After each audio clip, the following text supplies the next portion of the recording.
اعوذ باللہ من الشیطان الرجیم بسم اللہ الرحمن الرحیم۔ وصال حضرت یعقوب علیہ السلام، جب حضرت یعقوب علیہ السلام کو مصر میں تشریف لائے ہوئے کئی سال گزر گئے، جہاں رات دن آٹھوں پہر 64 گھڑی حضرت یعقوب علیہ السلام اپنے عبادت خانے میں یاد الہی کرتے ہیں۔ ایک روز خواب میں آپ نے کیا دیکھا کہ آپ کے والد ماجد حضرت اسحاق نبی اللہ اور آپ کے جد امجد حضرت ابراہیم خلیل اللہ علیہ السلام تشریف لائے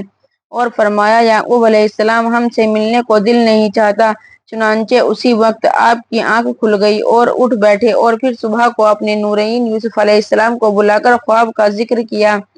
حضرت یوسف علیہ السلام خواب کی تعبیر دینے میں خاص کمال رکھتے تھے۔ سمجھ گئے کہ وصال یعقوب قریب آ گیا، مگر کوئی تعبیر نہیں بتائی، خاموش رہ گئے۔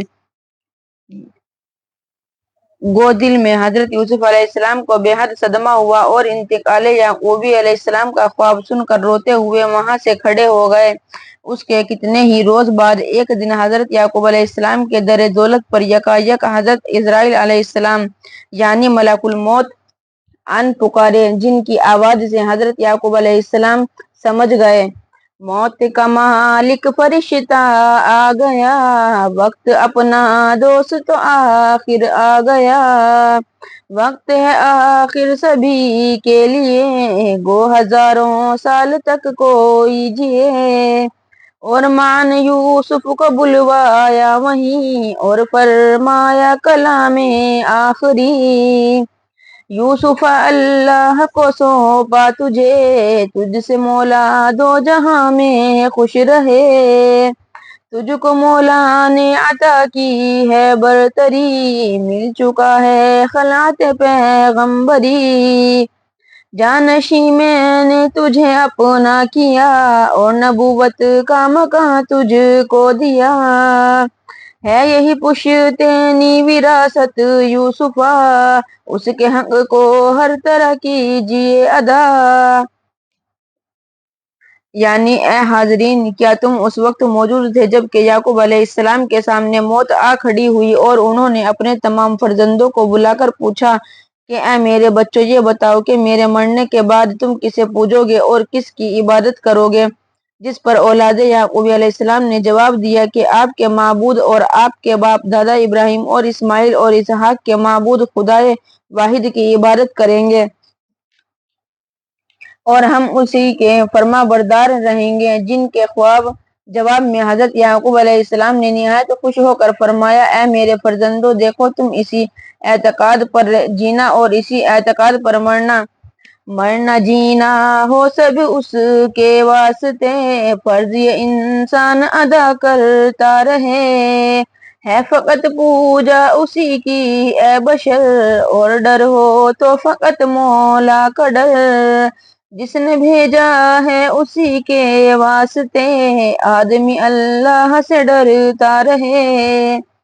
اس کے بعد حضرت یعقوب علیہ السلام نے فرمایا کہ اے یوسف علیہ السلام اور یہودا، دیکھنا، میری مفارقت میں صبر کرنا اور میری جدائی میں زیادہ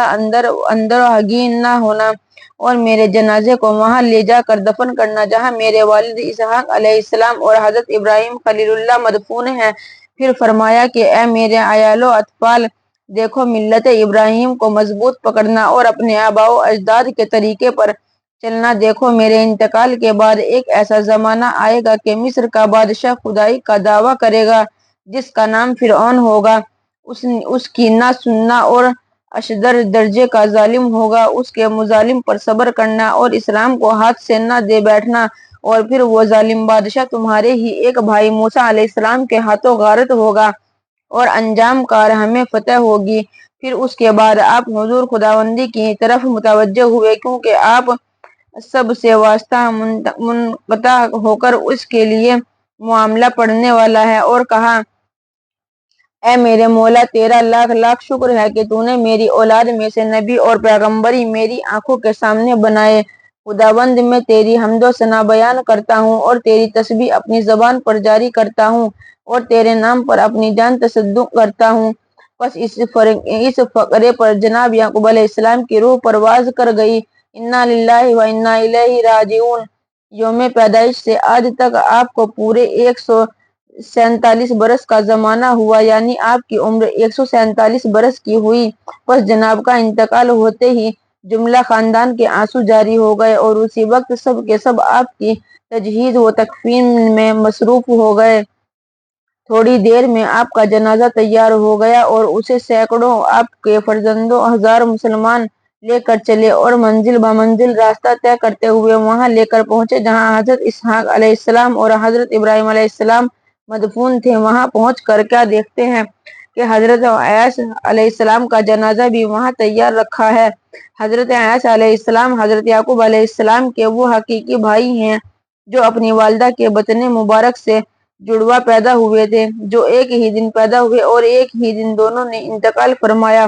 اور پھر بعد نماز جنازہ وہ ایک ہی قبر میں مدفون ہوئے اور اپنی اپنی جگہ دونوں کی عمر 147 برس کی ہوئی، لیکن آخر موت کا ذائقہ چکھا اور انتقال فرما گئے۔ انا للہ و انا الیہ راجعون۔